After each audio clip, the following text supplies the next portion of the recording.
A gente falou de ponto cantado, e nós vamos falar agora sobre as saudações. A Umbanda utiliza as saudações, somente antes de cantar um ponto, a gente sempre faz uma saudação. Saravá Oxóssi, né? Ô, Kearô, né? Paraiê, Mamãe Oxum, e por aí vai. Qual o objetivo das saudações? É direcionar a energia que você quer buscar, né? Ela é a chave que abre a porta correta. Então, se você vai saudar Iemanjá e fala Odoiá, Odociaba, são várias saudações, você já direciona, estou indo buscar a vibração de Iemanjá, tá? São mantras, como eu disse também, tá? E vieram dos cultos afro-brasileiros. Só que a gente aqui na Umbanda acaba não falando a mesma pronúncia que o pessoal do culto de nação faz, né? Até porque, como a gente fala o português, tem uma certa dificuldade. Ele aprende desde o início aquelas saudações, aquele dialeto. A gente não. Então, com o tempo, as saudações acabaram sendo que abrasileiradas, mas sem perder sua essência, tá? Então, a gente tem que usar a saudação correta, sem inventar saudações, tá? Se tem a saudação de Iemanjá, existem algumas, Odoiá, Odociaba, Odofeiabá, é tudo saudação de Iemanjá, tá? Que vieram dos diversos dialetos africanos, mas são de Iemanjá. Eu não posso inventar saudação, tá? Que a gente já viu alguns casos aí, de alguns terreiros, de alguns segmentos, que tem um orixá que sempre foi cultuado, principalmente no culto de nação e não tanto na Umbanda, que hoje passaram a cultuar, mas que utilizam uma saudação que não tem, nunca ouvi aquilo, nem pega qualquer livro antigo, aquilo não existia. Então assim, será que de uma hora para outra o orixá mudou a saudação dele? Tem mais cara de que foi que quem criou aquela nova doutrina inventou aquilo, né? Então a gente tem que evitar esse tipo de coisa, tá? Então vieram dos cultos afro-brasileiros. Pode ir. Se a gente não sabe a saudação, a gente vai usar então o nosso principal mantra, tá? Que é o Saravá, tá? O Saravá é o principal mantra da Umbanda. Ele é a nossa saudação coringa, né? Aliás, se a gente pegar gravações antigas de Umbanda, que nos mostram, né, retrata pra gente o que era a Umbanda da época, não usavam essas saudações que a gente usa hoje, que vieram dos cultos de nação. Porque essas saudações, elas passaram a ser mais utilizadas quando, principalmente, a Umbanda Molocô explodiu com Tancredo Silva Pinto, né? Aí começaram a ter cada vez mais ter influência dos cultos de nação dentro dos terreiros de Umbanda e passaram a usar as saudações deles. Porque se você pegar gravações antigas, eles falam assim: Saravá Oxóssi, Saravá. Saravá Oxalá, Saravá. Saravá Iemanjá, Saravá. Não usava Caô Cabecile, né? Muito menos Caô Cabecinha, né? Então os caras que falam Caô Cabecinha, né? Caô Cabecile, Odoiá, não se usava, era Saravá para qualquer orixá, tá? Ou salve, tá? Ou salve. Então, se quem puxou a saudação, Saravá Ogum, Saravá, salve nosso pai Ogum, salve. A resposta tem que ser igual, tá? O que é Saravá? Saravá, força, movimento, natureza. Por que é o nosso principal mantra? É a força do movimento da natureza. O que a gente movimenta nos nossos trabalhos? Qual a energia que a gente busca o tempo todo? Energia da natureza, dos orixás, dos falangeiros que trabalham na vibração desses orixás. Então, o Saravá vai servir para qualquer orixá. Todos eles trabalham com o quê? Essências da natureza. Eu não estou falando de qual. Eu não estou falando que é da pedreira, que é do mar, é da natureza. Então vai servir para qualquer orixá, tá? E também significa salve ou viva, influência africana. Pode ir. Então quando a gente usa, né, a saudação correta, você automaticamente atira a flecha na direção, né, correta. Você acerta o alvo, né? É isso que você vai buscar, o alvo correto. Então, quando eu saúdo, né, os pretos velhos, né, adorei as almas, eu já abro aquela porta para que o preto velho me escute, né? Passa a ser então a nossa antena, o nosso canal, tá? A saudação. E em cima disso depois vem o ponto, tá? Uma outra coisa que a gente vai falar rapidinho, das palmas, né? Cantar, bater palma ajuda não só a segurar a corrente, mas alcança esferas mais altas do plano espiritual. Então, nem todo terreiro utiliza atabaque. Tem terreiro que, para acompanhar os pontos, utiliza das palmas, tá? Agora, para isso, a palma também tem que ser tocada no ritmo correto. E aí existe uma grande dificuldade. Eu já dei palestras e workshops em alguns terreiros que a primeira coisa que o dirigente veio me pedir, pelo amor de Deus, ensina o meu pessoal a bater palma, né? Porque não tem nada pior para um ogã, principalmente, ele está tocando num ritmo e o pessoal batendo palma em outro. Não tem ponto que segura, não tem como. Porque o ogã está num ritmo às vezes mais acelerado, né? Num barra-vento. A gente depois vai fazer aqui a apresentação, mostrar os toques. E o pessoal naquela batida, né? E o ogã tá... E o cara aqui. Não tem como, vira uma bagunça. Você desarmoniza toda a musicalidade da casa. E aí atrapalha o trabalho, né? Fica bagunçado o negócio. Então tem alguns terreiros que às vezes eles falam, treino o meu pessoal, quando eu marco workshop, aí a gente aproveita para dar esses detalhes de ritmo. Então vamos treinar a palma, vamos mostrar para os ogãs da casa alguns ritmos, vamos treinar ritmo, né? Para o pessoal aprender, porque a palma também é muito importante. Terminamos da parte que a gente tinha que falar do som, né? Falamos de som, falamos de ponto, né? Da experiência lá do cientista japonês, a importância da palma. Agora vamos falar sobre os ogãs. A importância que tem os ogãs dentro de um terreiro de umbanda ou dentro de um terreiro de candomblé, claro que é na casa que utiliza, tá? Sempre falando, tem casas que não utilizam. Uma casa que utiliza os ogãs. Primeira coisa, o ogã, ele é um médium, tá?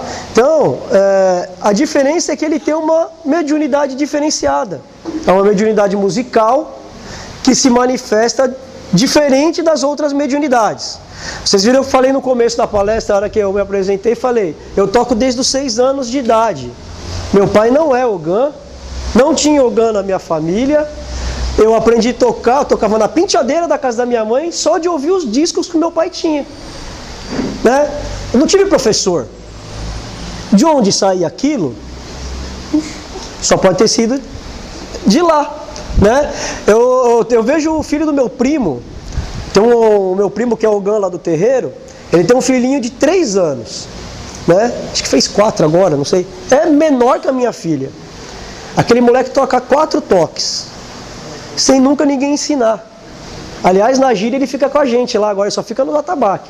E de vez em quando o boiadeiro que cuida dos ogãs veio, preparou a mão dele quando ele tinha 1 ano, falou, esse menino vai ser ogã da casa. E o moleque, assim, ele é fissurado. Brinquedo para ele é o babaque.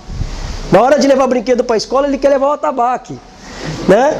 Ele põe o atabaque dele, ele pediu para pôr um pano vermelho, porque ele sabe que o atabaque de Ogum a turma não pode pôr a mão, que é o que quebra a demanda. Então ele pediu, pai, põe o pano vermelho, que é para ninguém relar o atabaque dele.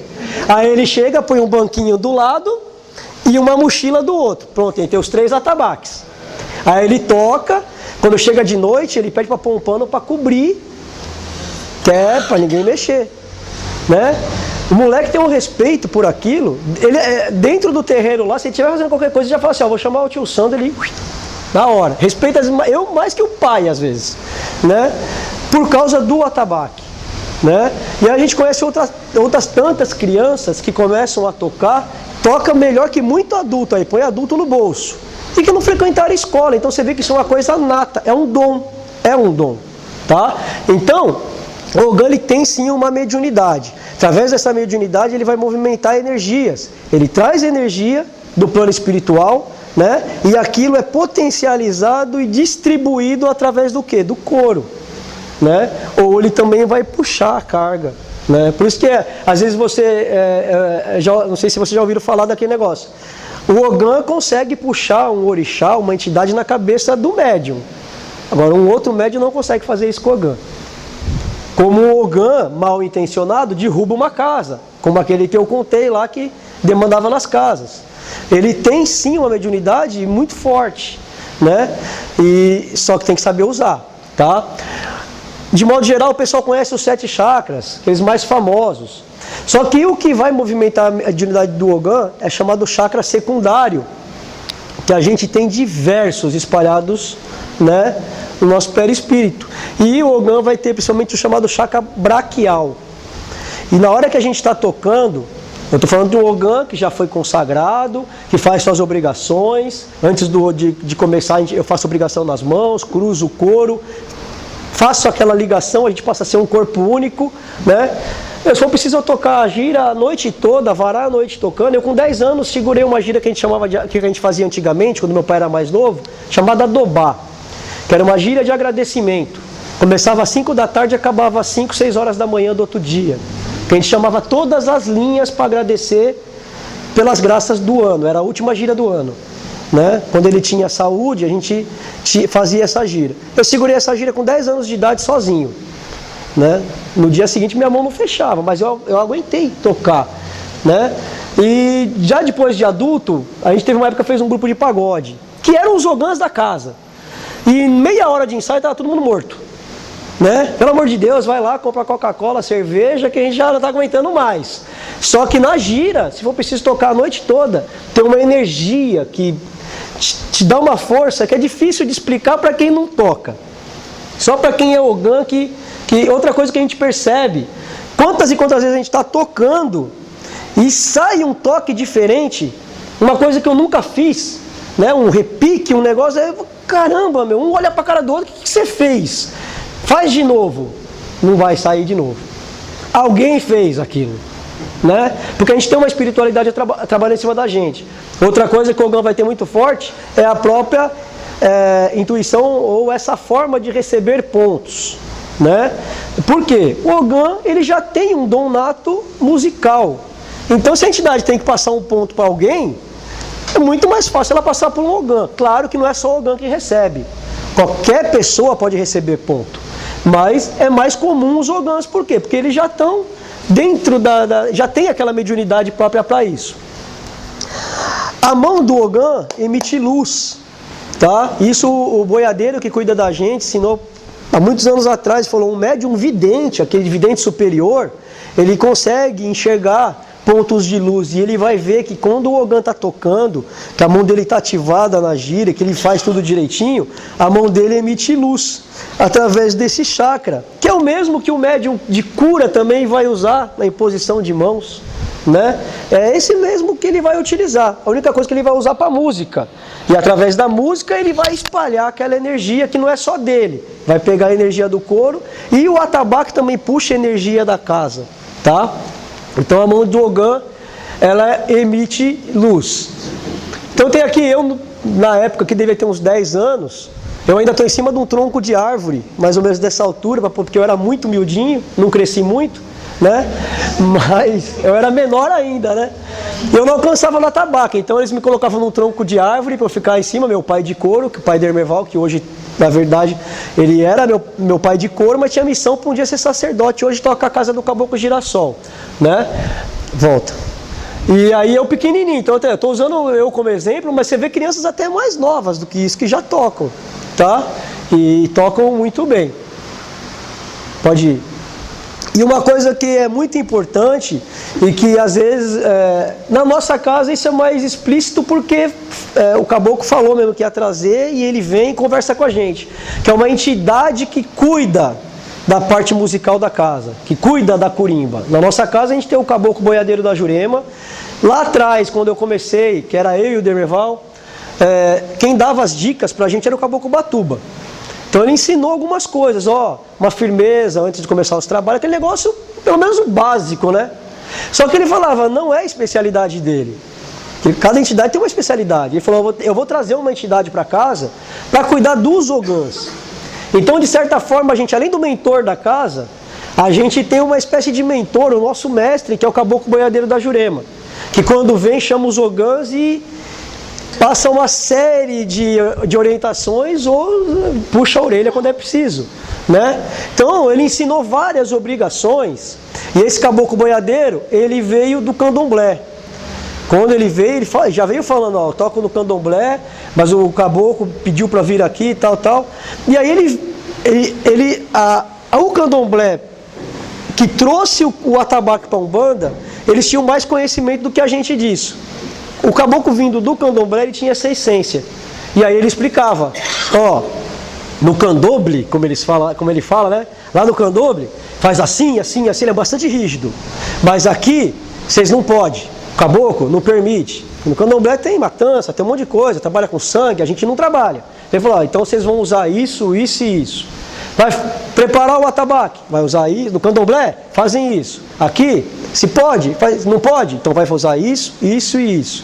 Então aí ele ensinou a gente obrigação para várias coisas e outro tipo de coisa, né? Então, a gente, de modo geral, tem um espírito que cuida do grupo de ogãs. Às vezes esse espírito não vem, incorpora e se mostra, né? Às vezes ele fica só no plano espiritual. Quando ele vem, se mostra muito melhor, porque ele vem e já fala pra gente, ó, é assim, é assado, assim que tem que ser feito e dá orientação, né? Mas existe isso. A gente vai falar sobre as classificações dos ogãs, tá? Então, a gente tem alguns tipos de ogãs. Na Umbanda, basicamente, vai ser só voltado para a área musical, né? O ogã, você vai ter o ogã, aquele chamado ogã de couro, né? O ogã de atabaque, que é o que toca, né? Você vai ter o ogã de canto, que é aquele que não necessariamente toca atabaque, mas a especialidade dele é puxar pontos. Não sei se o pessoal aqui, alguém conhece ou já ouviu falar do Pai Elcio de Oxalá. Né? O Pai Elcio, ele não rela, ele não sabe rufar no atabaque. Ele tem escola de curimba, mas ele sempre tem alguém que ensina a tocar atabaque. O negócio dele é cantar. E ele é um excelente ogã de canto. Tá? Então você tem o ogã de atabaque ou ogã de mão de couro, que a gente fala, e tem o ogã de canto. E a vantagem do atabaque é que ele também pode aprender a cantar, né? Agora, no candomblé existem outros. Tá? No candomblé você vai ter outros tipos de ogã, porque a visão do candomblé é diferente. A gente entende o que? O ogã é alguém que tem uma mediunidade, tem uma missão específica para aquilo, mas a gente não limita a mediunidade, né? A pessoa pode ser um médium psicógrafo e incorporar, pode ser um médium de incorporação e também vidente. Então por que um ogã não pode de repente desenvolver a mediunidade de incorporação? Pode, né? Ele vai ter mais um tipo de mediunidade se manifestando. No candomblé isso não existe. Então o cara virou no santo, como eles falam, não é ogã. Ele vai ser rodante. Então tem o rodante, homem, ogã, mulher que não roda, equede. Tá? Só que os ogãs, dentro do candomblé, não vão só tocar atabaque. Então você vai ter o ogã que é de atabaque. Você vai ter o ogã que é responsável pelo ritual de sacrifício dos animais. É uma pessoa específica para aquilo. Né? Ele é preparado para aquilo. Tem o outro que é para colher as folhas. Tem o outro que é para entregar, fazer entrega de oferenda. Então lá tem outros tipos de ogã que na Umbanda a gente não tem. Tá? Na Umbanda é mais a parte musical mesmo. Tá? Então, uma foto dos ogãs lá da casa. Uma coisa que os ogãs precisam ter, né? Comportamento, disciplina. Dentro da hierarquia, o ogã, ele está ali, a gente pode citar o ogã como uma espécie de sacerdote dentro da casa também, tá?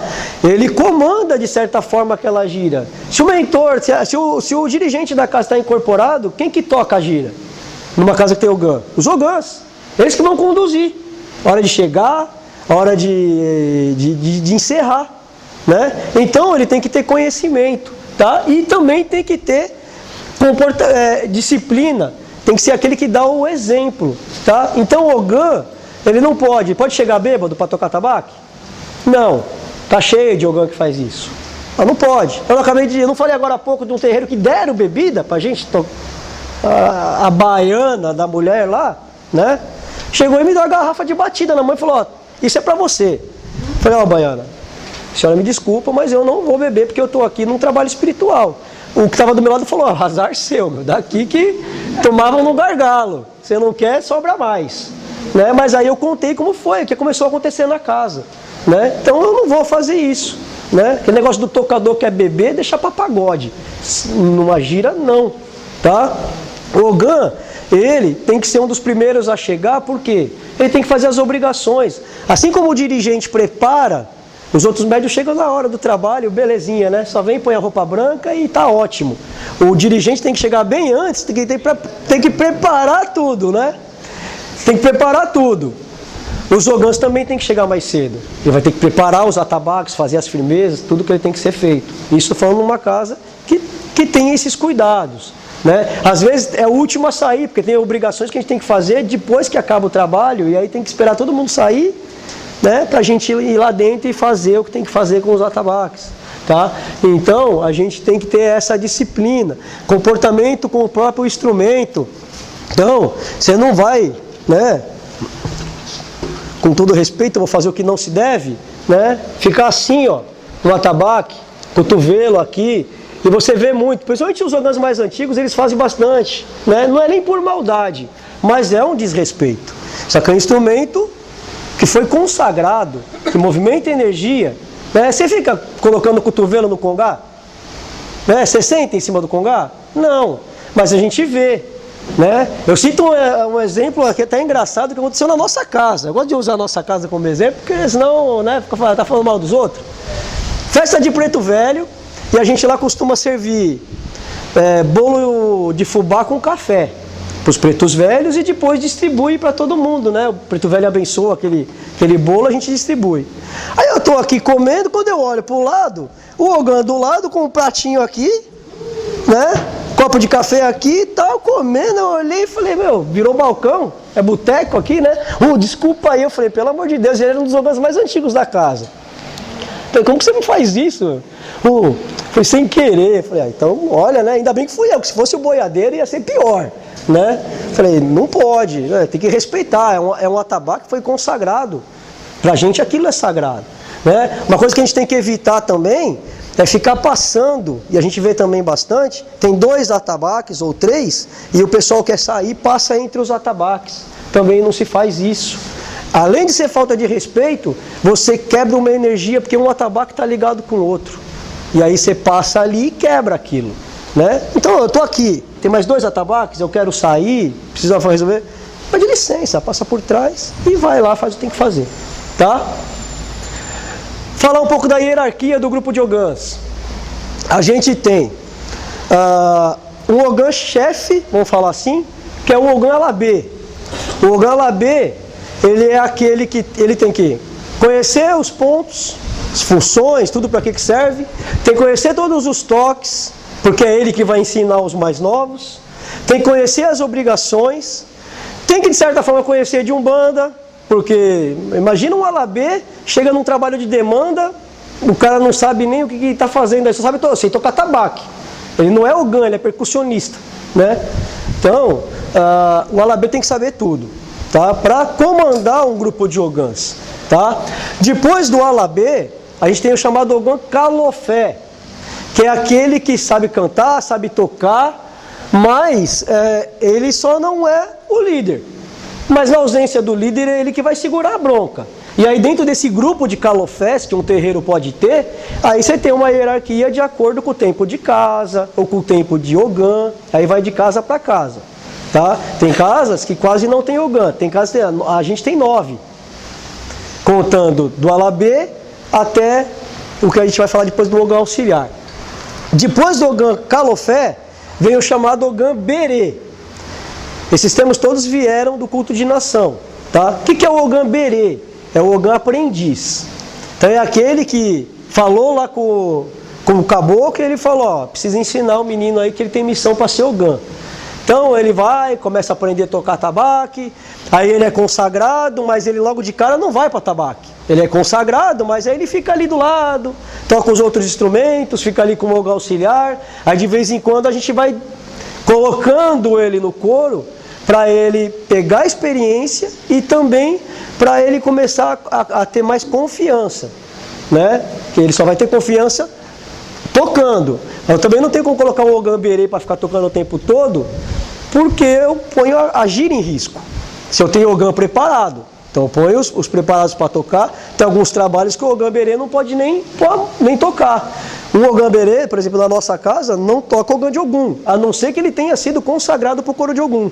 Porque olha a responsabilidade de eu colocar um Ogã que não sabe, não tem conhecimento, para tocar num atabaque que quebra a demanda do terreiro.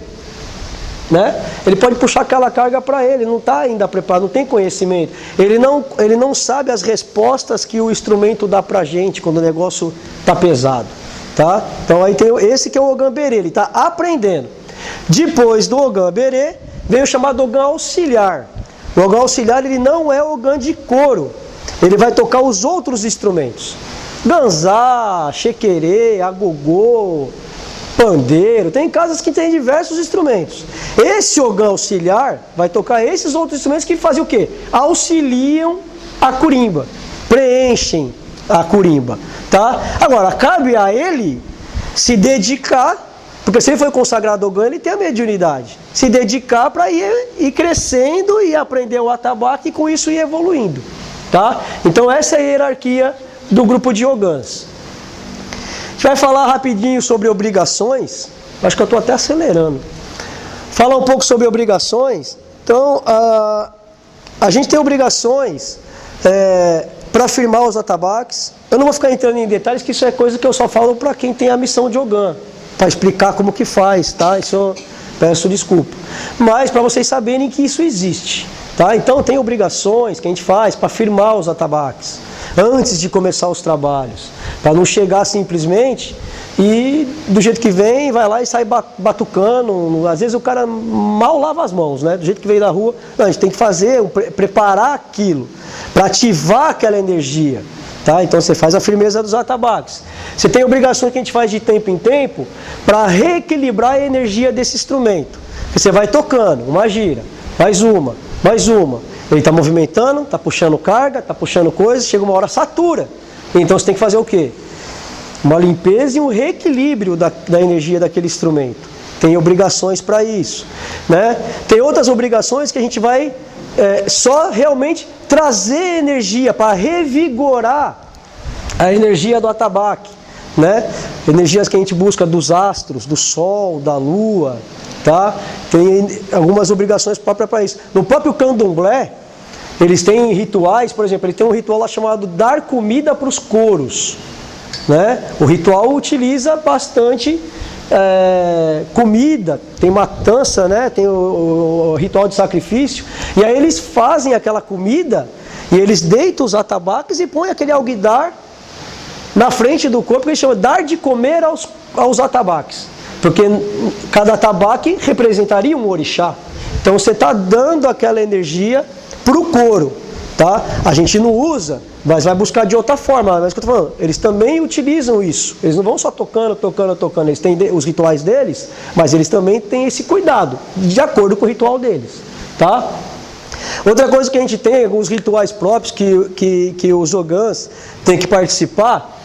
Você vai fazer um trabalho na praia, né? Lá é um ambiente que não é nosso, né? Apesar de ser público, né? Mas tem uma orixá que comanda aquele reino. A praia não é nossa. A praia pertence a Iemanjá e aqueles falangeiros. Então, antes de chegar e fazendo um trabalho lá, vai entrando na areia do jeito que quer. Não é assim, né? A gente não está indo lá para passear, está indo lá para fazer um trabalho espiritual, né? Você vai mexer então com coisas espirituais. Então a gente tem que preparar a casa, proteger a casa, porque não é porque é praia que lá só tem espírito bonzinho, tem de tudo ali, né? Então você vai fazer uma saudação, um exemplo bem simples. A gente vai saudar seu Ogum Beira-Mar para dar segurança para casa, né? Você vai saudar a falange do Exu da Maré, que é o guardião daquele reino, e depois você vai saudar a Iemanjá para que ela proteja então os nossos trabalhos. Você vai na mata, não vai entrando na mata do jeito que desce todo mundo do carro e vai entrando, é casa de ninguém. Não, aquilo ali é um reino sagrado. Tem entidades que vivem ali. A entrada da mata tem um guardião. o Exu da mata, ou o Exu da boca da mata, né? Então você tem que chegar e saudar, pedir licença, proteção, para que aquele guardião não permita que entidades negativas vá atrapalhar o seu trabalho. Você vai saudar o Oxóssi para pedir licença para entrar no reino dele, né? E até eu gosto de usar como exemplo, a gente tinha um terreiro de mata lá na cidade de São Paulo, no bairro chamado Terceira Divisão, era num sítio. E o nosso terreiro era assim, era o sítio e a área do sítio era tudo de vegetação nativa, e ali é a área protegida pelo IBAMA. Então, hoje já detonaram tudo, porque teve um monte de invasão lá e acabaram com aquela região. Mas era mata mesmo, né? Então a gente entrava, todo mundo põe o carro ali perto da casa do caseiro, e aí tinha um pedação grande do sítio, que na verdade ali era uma fazenda, chamava de sítio, mas era uma fazenda, que começava em São Paulo e terminava em Ribeirão Pires. E aí tinha a entrada da boca da mata, e depois entrando pela mata, subindo, a gente caminhava a pé ainda fácil, mais uns 20 minutos. Porque o terreiro era longe. Então a gente parava na boca da mata, saudava Exu e entrava. Aí um dia meu pai chegou e pediu, né? Falou, precisava receber um ponto para a gente entrar na mata, né? A gente saudava Exu e tal, mas ele gostaria de um ponto específico para esse ritual. E um dia ele recebeu o ponto, né? Que é o ponto do Exu da boca da mata. E aí exatamente o que o ponto pedia para a gente fazer, a gente fazia, esperava o que ele pedia para esperar, e aí a gente ia fazer o trabalho, e por, sei lá, acho que uns 10 anos que a gente tocou lá naquele sítio lá, até que depois o dono faleceu e o filho dele proibiu, não quis mais terreiro lá dentro, a gente sempre teve um trabalho firme, seguro, sem problema nenhum. Eu vou cantar o ponto para vocês ouvirem o ponto e vocês vão conseguir visualizar, tá? O ponto fala assim: Exu da boca da mata, oi, dá licença, eu preciso passar. Exu da boca da mata, oi, dá licença, eu preciso passar. Que eu venho saravar a Umbanda na aldeia da Jurema. Que eu venho saravar a Umbanda na aldeia da Jurema. Espere uma folha cair, diz Exu, espere uma ave cantar. Depois você pode seguir, que a Jurema e Oxóssi vão lhe acompanhar. Esse era o ponto, até arrepia, né? E a gente realmente, a gente colocava o terreiro, saudava o Exu e esperava cair uma folha e um passarinho vir perto do terreiro e cantar. A gente sempre teve a resposta, né? Caía a folha, vinha um passarinho e começava a cantar. Meu pai falava, agora a gente pode entrar. A gente não entrava enquanto não acontecesse isso.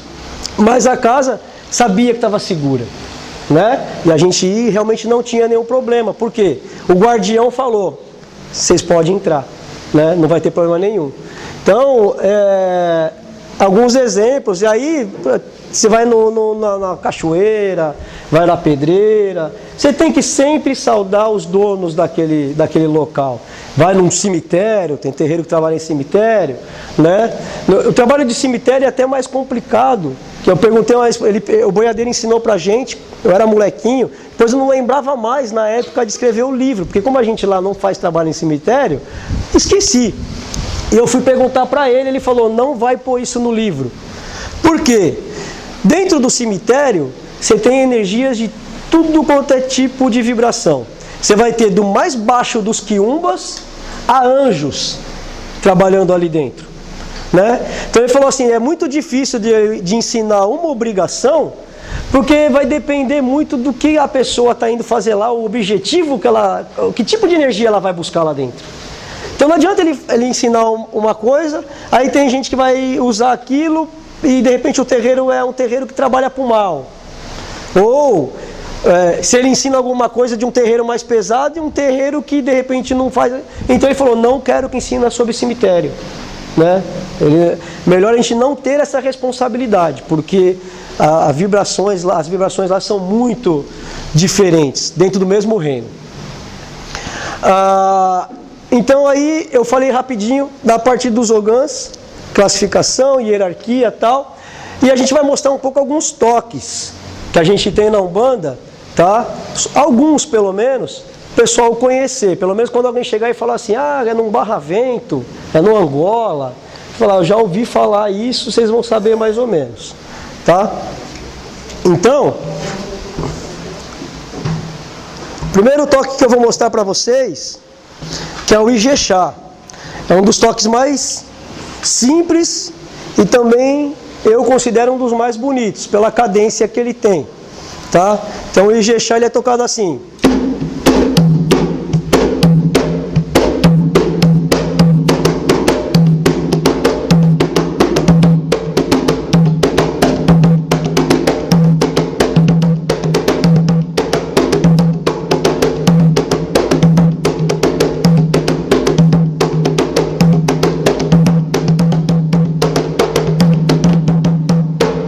Então esse seria o Ijexá. Dentro do Ijexá você tem várias variações. Eu tentei meio que fazer elas aqui, tá? Tem mais de uma variação de Ijexá. Outro tipo de toque que a gente vai encontrar na Umbanda é o Nagô, tá? O Nagô também é um toque bastante simples, que o pessoal toca assim. Você tem o Nagô seco e tem um Nagô mais repicado. Eu vou começar pelo seco e vou migrar depois para o outro que é um pouco mais completo.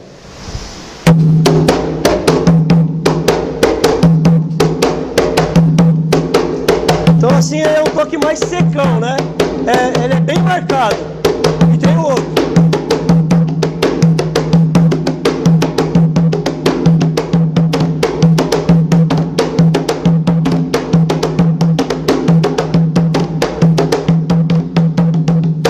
Tá? Esse é um Nagô. Também é um toque básico. Então acho que assim, para um ogã poder já começar a tocar, pelo menos ele tem que saber esses dois toques. Que daí para frente já começa a complicar um pouquinho, tá? Outro toque que a gente vai encontrar é o chamado marcação. Que você também tem algumas variações. Tem uma que é assim.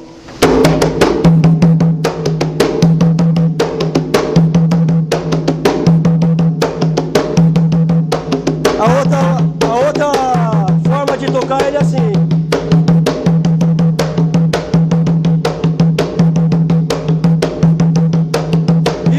Que é mais parecido com o toque da Umbanda antiga, que é assim.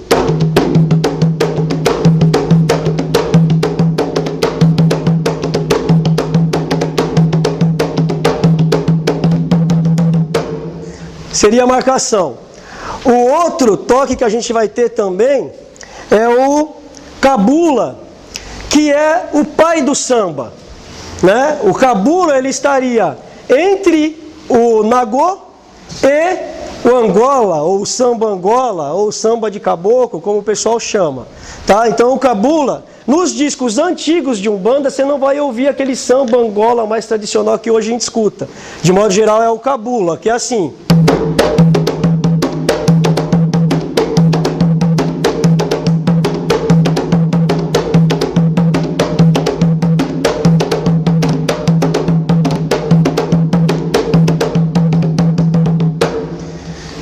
Cabula veio depois o samba, tá?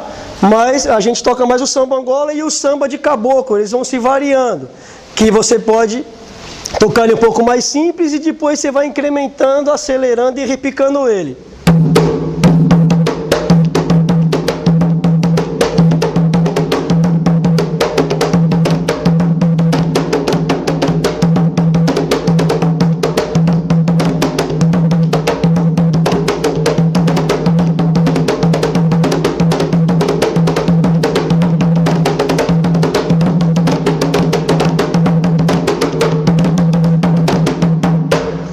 Então seria o samba, tá?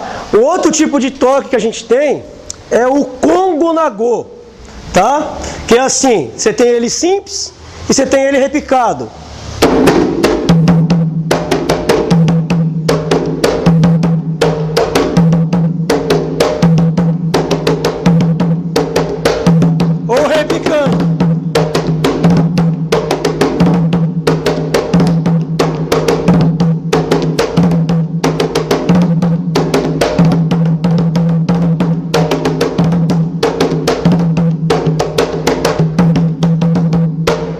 Então seria o Congo Nagô.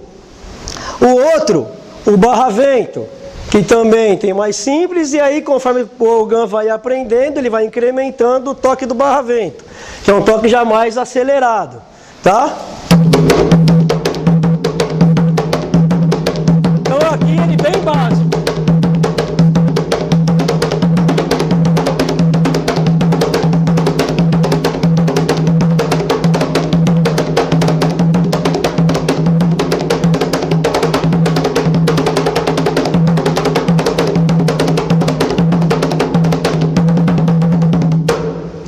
Tá? E tem o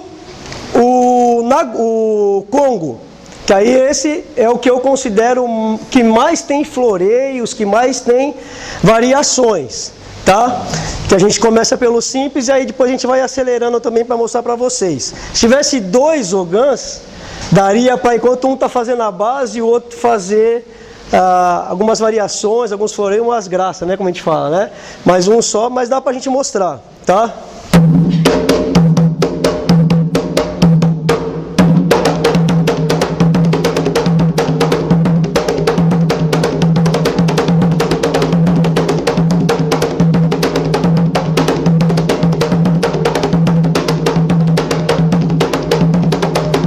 O candomblé usa muito esse aqui.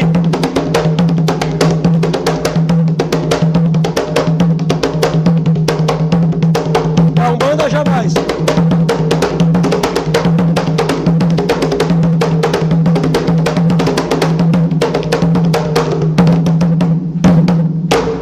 Tá? Esses seriam basicamente os toques que a Umbanda usa, tá?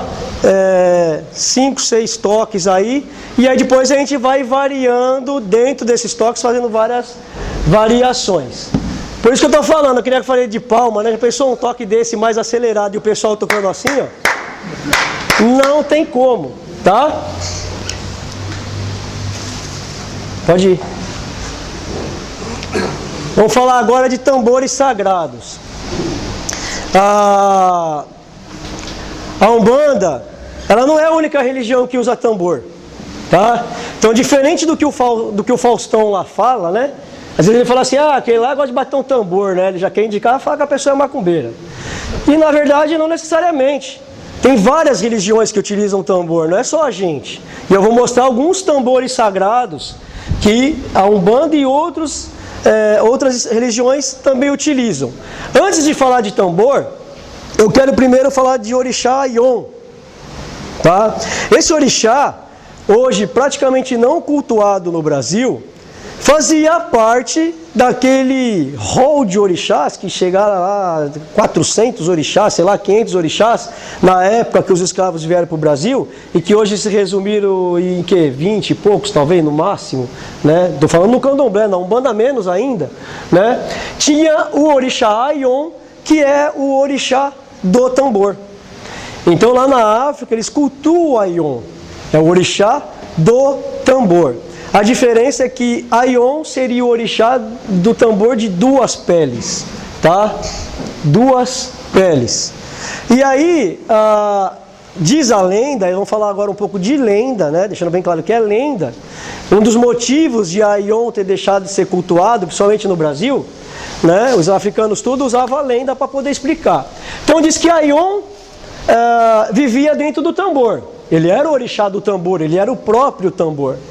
Aí um dia Xangô teria ficado lá com ciúme, alguma coisa desse tipo, veio e com seu machado cortou o tambor no meio.